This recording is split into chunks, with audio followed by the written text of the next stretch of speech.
something they started doing when they were children. Roughly 90% of black women have used relaxers at some point in their lives to chemically straighten their hair. For many, it's something they started doing when they were children. New reporting in the New York Times Magazine highlights the severe and often unknown health risks these products can pose. Chemicals in multiple mainstream hair relaxers sold in the U.S. have been linked to reproductive disorders, infertility, and cancers. Despite these threats, the products are largely unregulated and aggressively marketed towards black women and girls. In her research, contributing writer Linda Villarosa spent more than a year interviewing government officials, health nonprofit workers, university scientists, participants in medical studies, plaintiffs in lawsuits, and more. She found what she calls a preventable health crisis. And Linda joins us now. Linda, welcome. Thank you very much. When you started working on this project, what was the question you were trying to answer? And did you expect that it would take a year of work, or did it take you down roads you weren't expecting? I did not think it would take quite so long, but what I did was did my reporting through the eyes of Black women epidemiologists who have been looking at this topic for decades. And I started out with the 2022 study that made a link between frequent relaxer use and a more than double risk of uterine cancer in Black women. And then I went backwards. And then I was working on a study with only 4 children who were developing early puberty, earlier than 8.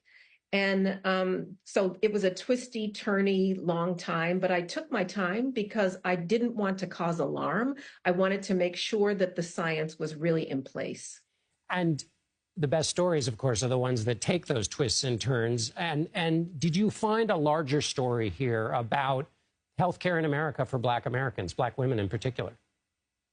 I think the bigger story was about health in America and racial health disparities, whereas we've known for a very long time that Black women are more susceptible to a number of reproductive health disorders, but it was complicated and confusing set of circumstances as to why. So when I was looking at some of these studies, they started making sense when they were making the link between endocrine disruptors, which cause early puberty, and these cancers that can sometimes follow it, and also to fibroid tumors, which are the leading reason for a cesarean section.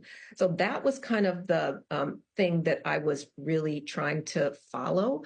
I also was very interested in the lack of regulation of these products that are so heavily marketed to Black women and girls, and also the societal pressure of Black women for century to wear straightened hair.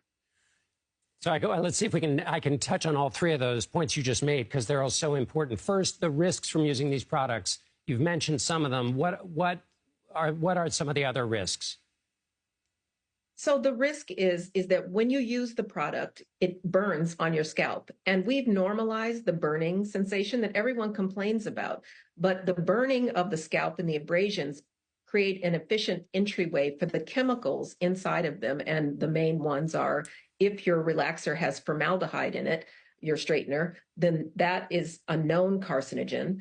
And then also the endocrine disruptors that cause early puberty and can lead to different kinds of cancers, uterine, breast cancer, which Black women tend to get a more aggressive, fast-moving, more deadly form of it, and ovarian cancer, as well as fibroid tumors.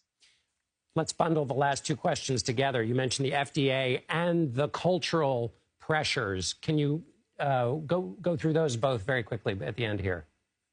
Well, let me start with the FDA. I was surprised that the FDA only restricts or bans 9 chemicals, and the European Union restricts or bans 1,300. I actually thought it was a mistake. I was misreading. So that means that there's lax oversight over these products, cosmetics in general, but the ones that have the strongest chemicals are the ones that Black women and girls tend to use and are marketed aggressively toward us.